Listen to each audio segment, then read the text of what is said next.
अक्सर लोगों के मन में शारीरिक संबंध बनाने के लिए कई तरह के सवाल आते रहते हैं तथा वे इससे जुड़ी जानकारी को हासिल करने के लिए कई प्रकार के प्रयत्न करते रहते हैं। दोस्तों, हमारा समाज आज भी संभोग जैसे विषय के बारे में बात करने से हिचकिचाता है। दोस्तों, यदि हमारा हिंदू धर्म इस बात की अनुमति हमें नहीं देता तो धर्म, अर्थ, काम, मोक्ष जैसे मूल सिद्धांतों में काम सूत्र जैसे ग्रंथ की रचना क्यों की जाती और न ही निर्माण होता गजराहो जैसे मंदिरों का। फिर दूसरी ओर कौन जान पाता कि आचार्य वात्स्यायन कौन थे जिन्होंने काम सूत्र जैसे ग्रंथ की रचना की थी। तो फिर दोस्तों, आखिर क्यों आज के इस समय में सभी लोग संभोग जैसे विषय के बारे में बात करने से डरते हैं, जबकि प्राचीन नियमों के अनुसार सहवास के नियम वंश वृद्धि, मैथिली लाभ, सहचर्य सुख, मानसिक परिपक्वता, दीर्घ आयु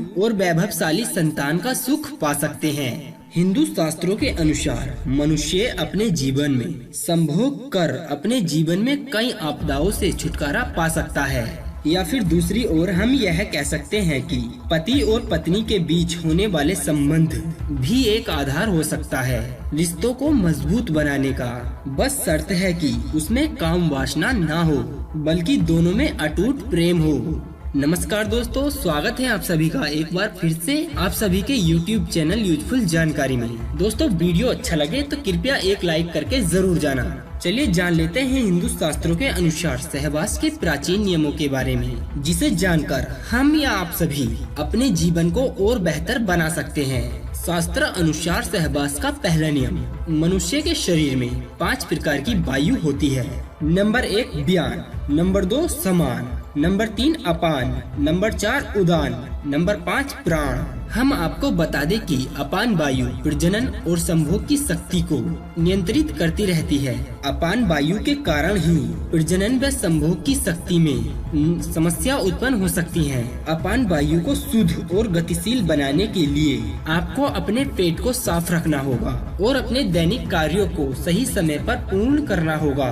शास्त्र अनुसार सहवास का दूसरा नियम, हिंदू शास्त्रों के अनुसार कुछ ऐसे दिन भी निर्धारित किए गए हैं दोस्तों जिनमें सहवास नहीं करना चाहिए, यानी पति और पत्नी को संबंध नहीं बनाने चाहिए। अमावस्या, पूर्णिमा, चतुर्थी, अष्टमी, रविवार, संक्रांति, सायंकाल, नवरात्रि और सावन के माह में पति व पत्नी को एक दूसरे से दूरी बनानी चाहिए।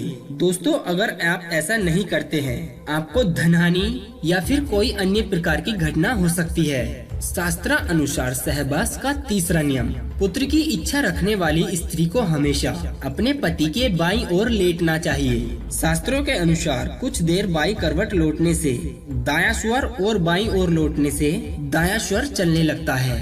जब पति का दायां स्वर और पत्नी का बायां स्वर चलने लगता है तो पति व पत्नी के संभोग करने पर एक अच्छे से पुत्र की प्राप्ति होती है। दोस्तों, ऐसा सब कुछ हमारे हिंदू शास्त्र कहते हैं। शास्त्र अनुसार सहवास का चौथा नियम, पवित्र वृक्षों के नीचे, सार्वजनिक स्थानों पर, शमशान घाट या फिर मंदिर ऐसे स्थानों पर पति व पत्नी को संभोग या फिर सहवास नहीं करना चाहिए। अन्यथा पति व पत्नी ऐसा नहीं करते हैं तो इसके परिणाम उनको जल्द ही बेहद ही खतरनाक देखने को मिल सकते हैं। शास्त्र अनुसार सहवास का पांचवा नियम, दोस्तों आचार्य वात्स्यायन के माध्यम से पति व पत्नी दोनों को ही काम सूत्र जैसे ग्रंथ का ज्ञान होना अनिवार्य है। इससे पति व पत्नी के दाम्पत्य जीवन में मधुरता बनी रहती है।